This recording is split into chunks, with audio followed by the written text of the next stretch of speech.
విశ్వావసు నామ సంవత్సరం, దక్షిణాయనం, పుష్యమాసం, కృష్ణపక్షం, అమావాస్య, హేమంత ఋతువు, ఆదివారం, జనవరి 18వ తేదీ. అఖిలాండ కోటి బ్రహ్మాండ నాయకుడైన స్వర్ణగిరి శ్రీ వెంకటేశ్వర స్వామి వారికి ప్రాతకాలంలో అర్చక స్వాములు సుప్రభాత సేవను విశేషంగా నిర్వహించడం జరిగింది.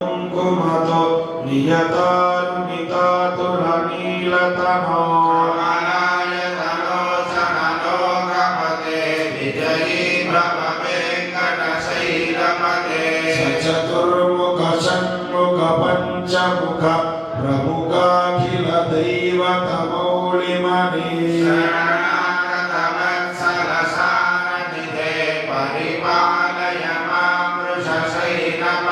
సుప్రభాత సేవ అనంతరం శ్రీ మహాలక్ష్మి అమ్మవారు 33 కోట్ల దేవతలు కొలువు తీరినట్టి గోపృష్ఠ దర్శనాన్ని చేయించడం జరిగింది. ఈ రోజు 5:45 శ్రీ వెంకటేశ్వర స్వామి వారికి నిత్యారాధన నిమిత్తం అర్చక స్వాములు వేద మంత్రోచ్చరణలతో సువర్ణ బిందె తీర్థమును బంగారు బావి నుండి తీసుకువచ్చారు.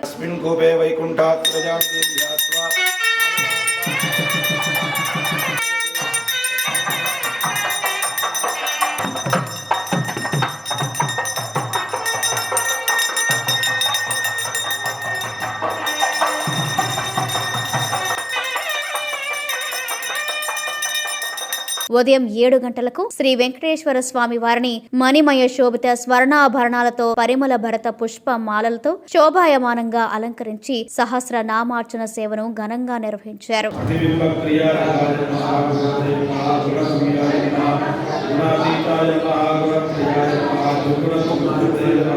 అమావాస్యని పురస్కరించుకుని స్వర్ణగిరి శ్రీ వెంకటేశ్వర స్వామి వారి దివ్య క్షేత్రంలో సకల దోష నివారణార్థం శ్రీ సుదర్శన నారసింహ హవనంను అర్చక స్వాములు ఘనంగా నిర్వహించారు.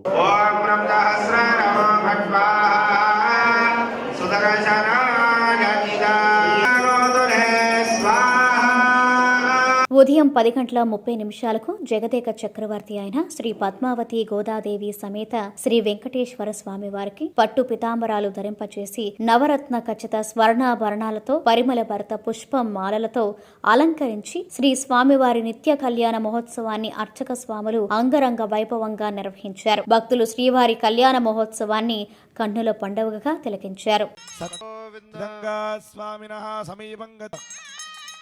ఓం బృహతేన సగరేన రక్షాబంధన ముహూర్త గోవింద.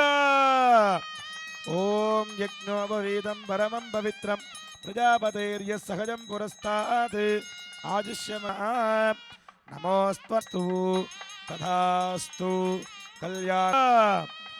ఓం శతం మాంగళ్యధారణము.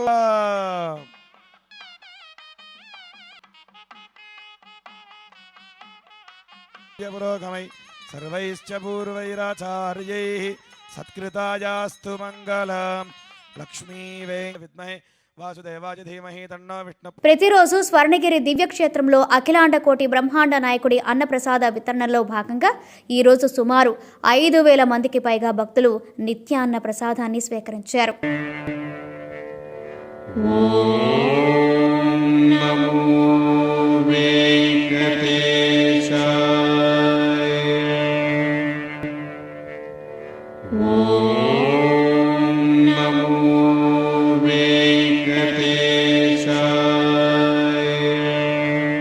సాయంత్రం 6:30 ఆది మధ్యాంతరహితుడైన స్వర్ణగిరి శ్రీ వెంకటేశ్వర స్వామి వారిని మాడ వీధులలో శోభాయమానంగా ఊరేగిస్తూ భక్తులు గోవింద నామస్మరణలతో మేళతాళ మృదంగ మంగళధ్వనుల మధ్య శ్రీ స్వామివారి తిరువీధి ఉత్సవ సేవను ఘనంగా నిర్వహించారు.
తిరువీధి ఉత్సవ సేవ అనంతరం శ్రీ వెంకటేశ్వర స్వామి వారు దేదీప్యమానంగా వెలుగుతున్న సహస్ర దీప కాంతుల మధ్య ఊయలలో ఆసీనులై భక్తులకు దర్శనమిచ్చారు. అర్చక స్వాములు వేద మంత్రోచ్చరణలతో శ్రీ స్వామివారిని ఆర్చించి కర్పూర మంగళహారతులు సమర్పించారు. భక్తులు నయనానందకరంగా శ్రీవారిని దర్శించుకున్నారు.